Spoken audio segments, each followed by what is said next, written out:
अस्सलाम वालेकुम viewers, consult decide and buy CDP properties के प्लेटफॉर्म से मैं हूं मुजाहिद नसीर। मेरे साथ मौजूद हैं मिस्टर मोहसिन मुनीर साहब, जो कि ओजी डेवलपर्स के डायरेक्टर प्रोजेक्ट्स हैं, सर्टिफाइड कंस्ट्रक्शन प्रोफेशनल हैं और टीम ओवरसीज़ के फाउंडिंग पार्टनर हैं।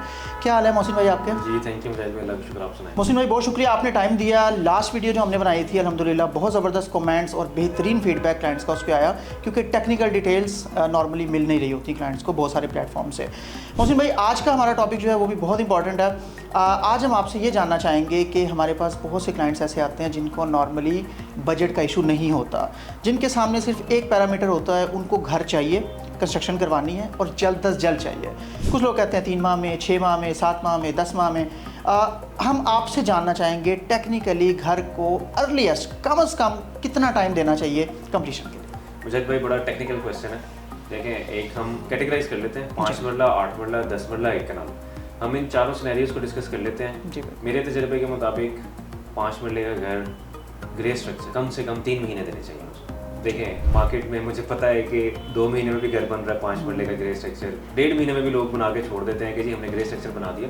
लेकिन उसमें से बड़ी SOPs हैं, टेक्निकल SOPs हैं जो कि आपके लिए इग्नोर हो रहे होते हैं और वो बिल्डिंग की ओवरऑल जो लाइफ है उसके लिए पॉजिटिव रिजल्ट नहीं दे रहे। तो मेरे नज़दीक 5 मरले का ग्रे स्ट्रक्चर का आइडियल टाइम 3 मंथ्स है और उसके बाद आप 2 महीने में उसकी फिनिशिंग करके तो 5 महीने में एक 5 मरले का घर आप रेडी कर सकते हैं। असल चीज़ है कि आप किस टाइम पे स्टार्ट कर रहे हैं।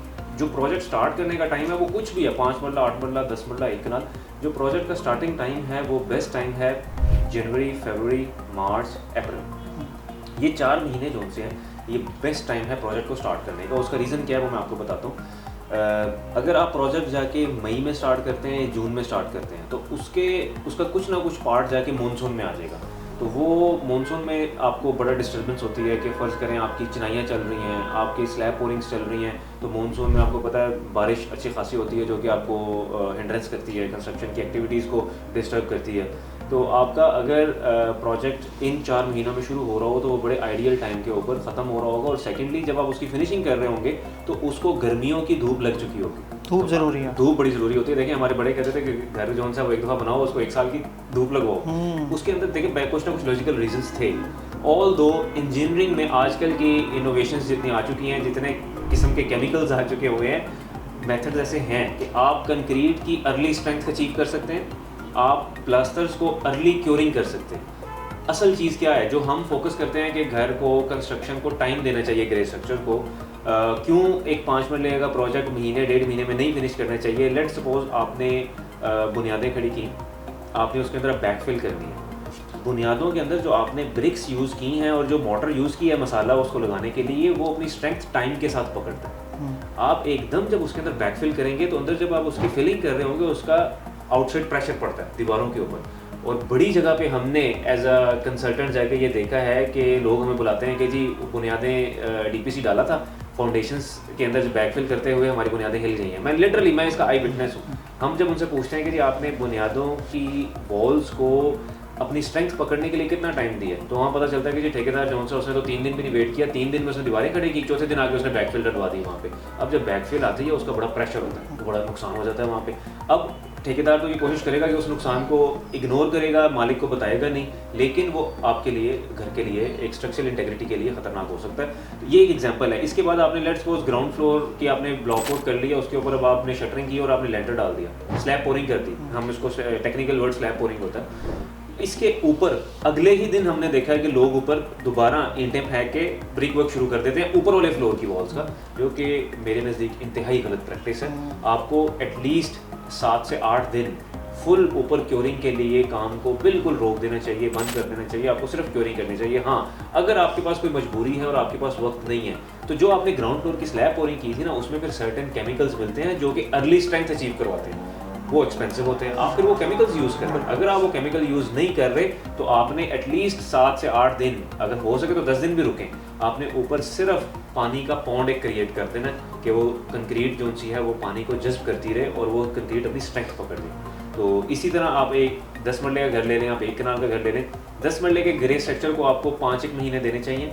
5 महीने से पहले जो भी ग्रे स्ट्रक्चर पूरा हो रहा है उसके अंदर कहीं ना कहीं क्वालिटी कॉम्प्रोमाइज़ हो रहे हैं, स्ट्रक्चरल इंटेग्रिटी को डिस्टर्ब किया जा रहा है।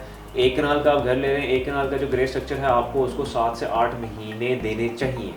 और प्रोवाइडेड कि वो आइडियल सीज़न में शुरू हो चुका हो जो हमने बताया है, जनवरी, फरवरी, मार्च, अप्रैल, या अगर आप इन 4 महीनों में शुरू नहीं कर सके तो फिर 15 सितंबर के बाद, क्योंकि 15 सितंबर को जाके आपका मानसून सीज़न ख़त्म हो जाता है, 15 सितंबर के बाद जाके फिर अक्टूबर, नवंबर, दिसंबर, ये आपका बेस्ट टाइम है प्रोजेक्ट स्टार्ट करने के लिए। तो 5 मरला इसको रिपीट करते हैं 3 महीने ग्रे स्ट्रक्चर, और 8 मरला जो सा है वो 4 से 5 महीने, 10 मरला जो सा है वो 5 से 6 महीने, और 1 कनाल 7 से 8 महीने ग्रे स्ट्रक्चर। ज़बरदस्त व्यूअर्स, ये टेक्निकल डिटेल्स बहुत ज़्यादा इंपॉर्टेंट होती हैं, क्योंकि हमारे बहुत सारे ऐसे क्लाइंट्स होते हैं, बहुत सारे क्या मतलब एक बहुत बड़ी परसेंटेज ऐसी होती है जो घर ज़रूरत के लिए बना रहे होते हैं बाय प्रोफेशन, वो इसके इनसाइट्स को नहीं जानते। तो होपफुली ये डिटेल्स आपको बहुत ज़्यादा हेल्प करेंगी।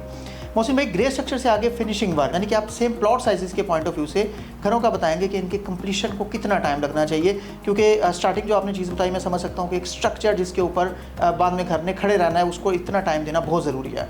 फिनिशिंग में आप क्या कहते हैं कि फिनिशिंग में भी ऐसी कोई टाइमलाइंस होती हैं या वो? मुजाहिद भाई, फिनिशिंग में ये मैटर नहीं करता। आप ग्रे स्ट्रक्चर बनने के बाद जब आपने उसको ग्रे स्ट्रक्चर को टाइम दिया ना, तो उसकी स्ट्रक्चरल इंटेग्रिटी जो सी है वो कायम है, उसमें कोई भी क्वालिटी कॉम्प्रोमाइज़ नहीं हुआ। अगर आपने उसको जिस चीज़ को जो टाइम देना था वो दिया है, अगर आप टाइम नहीं दे सकते थे तो आपने फिर केमिकल्स या वो वाली टेक्निक्स इंजीनियरिंग की यूज़ की हैं जो कि उसको अर्ली स्ट्रेंथ दे रही हैं। अब आ जाते हैं फिनिशिंग के ऊपर। फिनिशिंग 5 मरले की आप चाहे 10 दिन में करें, चाहे 2 महीने में करें, चाहे 6 महीने में करें, वो उस पर मैटर नहीं है, उसका कोई क्वालिटी के ऊपर कोई फ़र्क नहीं पड़ेगा। ऑल दो एक 5 मरला घर है नॉर्मल 1 महीने से 2 महीना ले जाता है फिनिशिंग के लिए। वो आपको पता है आजकल के जो घरों में इंटीरियर के इतने एलिमेंट्स होते हैं, उसमें बनने में टाइम लगता है। फॉर एग्जांपल फाइनलाइज होने में बहुत टाइम लग जाता है। मैं आपको छोटी सी एग्जांपल दूंगा, इसके ऊपर हम एक अलग टॉपिक पूरा कर लेंगे वुड के ऊपर, कि आजकल आपको पता है घरों में वो टाइम तो रहा नहीं है कि सादे दरवाजे जो उनसे प्लाइयों के बने हुए लग जाते थे। अब तो सेमी सॉलिड और बड़े कार्विंग वाले डोर्स आ रहे होते हैं, आपकी डोर फ्रेम्स लग रहे होते हैं, जैम फ्रेम्स लग रहे होते हैं, और ये सारे सॉलिड वुड में लग रहे होते हैं। अब आप मार्केट जाते हैं, आप सॉलिड वुड ले आते हैं, आप देखते हैं वो सीजनड है नहीं सीजनड है, जैसे ही आती है आप उसकी कटिंग करके दरवाजे बना देते हैं, पता लगता है घर खत्म होने से पहले दरवाजे टेढ़े हो गए। अब वो लोगों को अक्सर नहीं पता होता वो किस लिए हुए हैं, तो लकड़ी किस मौके पे परचेज करनी होती है, कैसे, इसके ऊपर हम एक अलग टॉपिक जो है वो फ्यूचर में कर लेंगे। तो फिनिशिंग को आप टाइम दें ना दें, उसमें देखें आपकी इंटीरियर डिज़ाइन के ऊपर डिपेंड करता है और आपके कैश फ्लो के ऊपर डिपेंड करता है। आइडियल टाइम 5 मरले के लिए 1.5 से 2 महीने फिनिशिंग, 3 महीने ग्रे स्ट्रक्चर, 2 महीने फिनिशिंग, तो आपका 5 महीने में 5 मरले का घर खत्म हो गया। अब आ जाए आप 8 मरले के घर के ऊपर। हम ग्रे स्ट्रक्चर में 8 मरले को दे रहे थे 4 से 5 महीने, आप फिनिशिंग को भी आप 3 से 4 महीने दें तो 7 से 8 महीने में एक 8 मरले का घर बड़ा अच्छा बन सकता है। 10 मरले की बात करें तो हम इसको 6 महीने दे रहे हैं ग्रे स्ट्रक्चर में, और 4 महीने हम दे रहे हैं इसको फिनिशिंग के ऊपर, तो 9 महीने 8-9 महीने में 10 मरले का घर बन जाए, ये एक आइडियल टाइम है। 1 कनाल का घर हम ग्रे स्ट्रक्चर में इसको 8 से 9 महीने दे रहे हैं, हम तकरीबन 6 महीने फिनिशिंग को दें तो ये तकरीबन साल एक में आपका 1 कनाल का जो घर है वो बड़ा अच्छा रेडी हो जाता है। ज़बरदस्त जी, ठीक है मोहसिन भाई, एक क्वेश्चन मैं आपसे और करना चाहूँगा कि फाइनेंशियल इम्पैक्ट, फाइनेंस को जो ट्रांजैक्शंस हैं जो एक बिल्डर और एक पार्टी के दरमियान तय पाती हैं, क्या उसका भी इम्पैक्ट हो सकता है और कितना इम्पैक्ट हो सकता है घर की कंस्ट्रक्शन? जी बिल्कुल मुजाहिद भाई, देखें अगर आप किसी प्रोफेशनल कंस्ट्रक्शन कंपनी से घर बनवा रहे हैं तो डेफिनेटली वहाँ पे कोई ना कोई आपका कॉन्ट्रैक्ट होगा, कॉन्ट्रैक्ट के अंदर आपकी कोई ना कोई टाइमलाइंस और आपकी प्रोजेक्ट माइलस्टोन्स जो हैं वो डिसाइडेड होंगे। तो प्रोजेक्ट को अगर आप टाइमली कंप्लीट करना चाह रहे हैं या टाइम से पहले जल्दी बनाना चाह रहे हैं और आप चाह रहे हैं कि आपके पैसे बचें, तो फिर आपने अपने जो आपके डिसीजंस हैं जो सिलेक्शन के, खासतौर पर फिनिशिंग के अंदर बड़े डिसीजंस ऐसे जो होते हैं वो मैटर करते हैं कि वो डिसीजंस होंगे तो वो चीज़ एग्जीक्यूट होगी।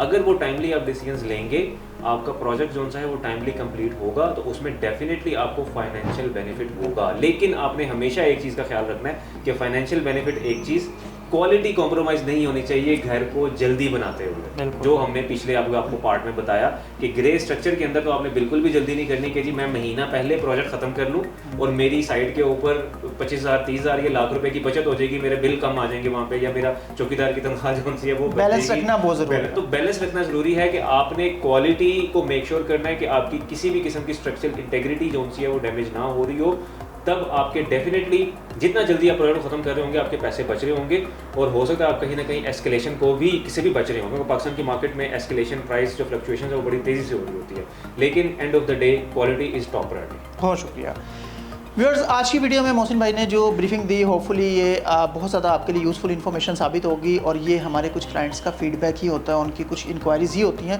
जिनकी बेस पर इस तरह के टॉपिक्स कवर हो रहे होते हैं। अगर आप भी चाहते हैं कि आपकी रिक्वायरमेंट, आप जो टेक्निकल डिटेल्स रिक्वायर्ड है, जो नॉलेज आपको रिक्वायर्ड है, उसके लिए आप मोहसिन भाई की राय लेना चाह रहे हैं, उनसे जानना चाह रहे हैं, being a certified construction professional, Mohsin भाई से हम टाइम लेते रहेंगे और आपके लिए इस तरह की यूज़फुल इन्फॉर्मेशन लाते रहेंगे। मज़ीद किसी तरह की इंक्वायरी के लिए आप हमारे दिए हुए नंबर पर व्हाट्सएप कर सकते हैं। इसके अलावा हमारी वेबसाइट है www.cdbrealestate.com, इस पर भी एट एनी टाइम इंक्वायरी कर सकते हैं। आपके टाइम का बहुत शुक्रिया। Thank you very much. अल्लाह हाफिज़।